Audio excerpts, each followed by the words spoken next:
morning, people. This is Sharon, and today I'm going to read a little bit from the book that I'm hoping to release very, very soon. The book is a collaboration of 7 short stories, each with a different theme. So we have some probably horror in there, but very light horror, probably more around the teens, but you know, decide for yourself. I mean, it's always good to have a bit of variation. So we've got a horror, we've got a bit of comedy, we've got a bit of fantasy, you know, a bit of everything, a bit for everyone. So today I'm going to read a little bit from the first story called The Cursed Bracelet, which I was inspired to when I was younger, when I was reading a comic strip, and I've just taken it and adapted it to myself, something that I like reading, I guess, rather than the one that I originally read, which was fabulous, might I add, but I have no idea who done it first. So without further ado, let's get on. Also, just before I do, please like, subscribe, and please put your honest opinions down, whether or not you like the sound of it or you don't. I don't mind, because you know, opinions are great, because I take it all in on board and it helps me to grow and evaluate where I'm going wrong. So feel free to put your comments in. So here we go. "What's that?" Amy mumbled as she saw something gold sparkling from the edge of the river. She bent down and tried to pull the gold object from the muddy bank, but it resisted. It didn't want to be found. She dug her fingers around it and pried it from the muddy grasps with a loud sucking noise. She swished what she could now see was a bracelet into the river to clean the mud from it. "How pretty," she said as she looked at it closely. It was a gold torque bracelet with a snake head at each end. The snake's head was made from gold, perfectly detailed. It had tiny red stones for eyes. Maybe they were rubies. Around the outside of the bracelet was the diamond markings of a snake, each scale perfectly edged in gold, inlaid with lapis lazuli and turquoise, forming a beautiful diamond pattern, reminding her of some king from some far-off land. On the inside was some kind of writing that she could not read nor recognise. Maybe it was Arabic, she thought. It went from one snake's head to the other. It was a truly remarkable find.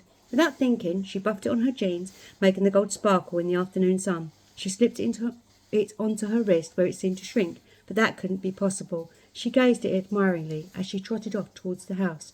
Wes might know who it belonged to.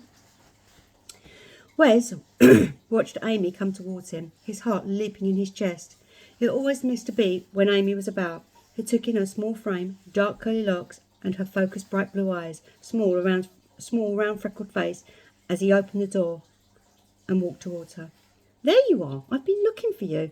"Sorry, Wes, I was down by the river." "That's a stream, but fine. I found this." She pulled up a sleeve of her blue jumper and revealed the bracelet. She slipped it off and handed it to Wes. "It's got writing on the inside. Looks like some weird language. What do you think it says? Do you know who it belongs to?" Wes took the bracelet and inspected it, slowly turning it, paying close attention to the scrawl on the inside of it. "I have no idea." "How beautiful. I'll make a rubbing of it and take a photo and find out what the writing means." He handed it back to her. "You found it. You keep it.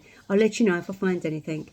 "I'm going to take a bath. Thanks again for letting me stay, Wes, and for letting me have this," she said as she waved the bracelet in front of him and then slid it back onto her wrist and headed for the bath room. Once in the hot steaming bath, Amy let the water soak away the dirt and grime from her afternoon walk. Relaxed, she closed her eyes, breathing in deeply the smell of lavender and chamomile. She drifted off into a light sleep. She was walking in the gardens of a hot country. She glanced down, taking in her attire. She was wearing a white linen dress gathered at the waist. The fabric, clinging to her curves, felt lovely and cool under the fierce sun. She wore gold bracelets on her arms. There was gold bracelets on both. Some had blue stones in, and some had green. Some were just plain bands. She had black open level sandals on her feet. They crisscrossed up her calf muscles and tied at the back. She reached a large fountain and sat gazing at the reflection in the water. It shimmered and rippled as she dipped her fingers in, distorting the image. She felt a great sadness. She started to cry. She felt herself fall forwards into the coolness of the water. She woke with a start as her head had slipped onto the surface of the water. She sat up with a jolt, coughing and spluttering. Water gushing over the sides of the baths in her panic, soaking the bathroom floor. She gasped for breath as she steadied herself. She shook her head as though to clear the cobwebs. "I guess I was more tired than I realised," she said shakily, and slipped out of the bath and into her bedclothes and snuggled up on the freshly made bed. It smelt wonderful. Zesty fresh lemons filled her nostrils. She closed her eyes, and within a few minutes, she was fast asleep.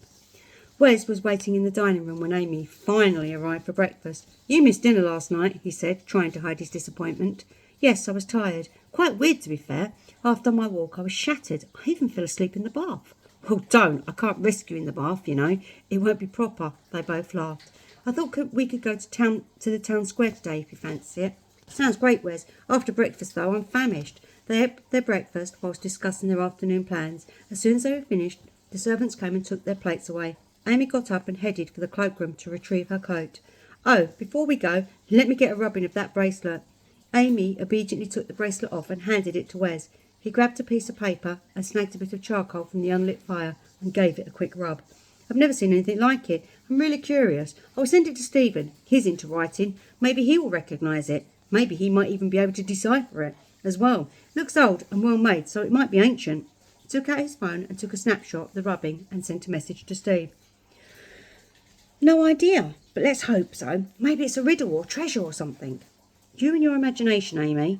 Amy took the bracelet and slipped it back on her wrist. She giggled, pulled her coat on, and they headed out the door towards Wes's car. 30 minutes later, they were in the small town of Fennerton, where they headed for the small plaza. It was an old cobblestone plaza, like the ones you see in Rome or Spain. There were two cafes making use of the space near the fountains. The table had white linen tablecloths and chairs with cushions. Each had a parasol of either blue or red. They sprawled around the edges towards the middle. In the middle was a beautiful fountain, circular in shape and at least 12 feet across. The bottom of the fountain was 3 foot high, and in the middle was 4 dolphins facing out with water spouts from their noses.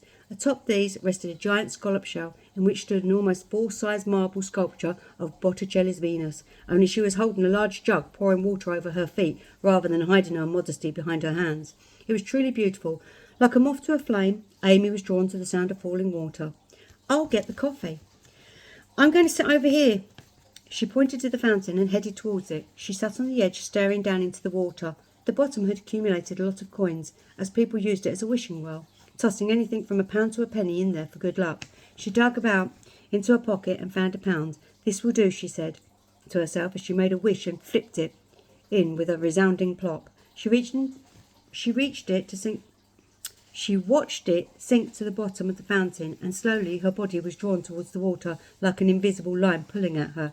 She was back wearing that white linen dress, those leather sandals. The bracelets on her wrists were heavy. She was sitting next to a waterfall, looking into the water at her reflection. Her skin was olive and her eyes were green. Her long curly locks were straight, with gold beads hanging from the sides at different lengths, glistening in the summer sun. She was so sad. Her heart ached. She felt so hurt, so helpless. Nothing could loosen this pain from its depth. This absolute despair racked her to her very core. Overwhelming her by her grief, she slipped into the water and slowly, slowly sunk to the bottom. And there you have it, the first part of The Cursed Bracelet. I hope you enjoyed it. Please leave your comments.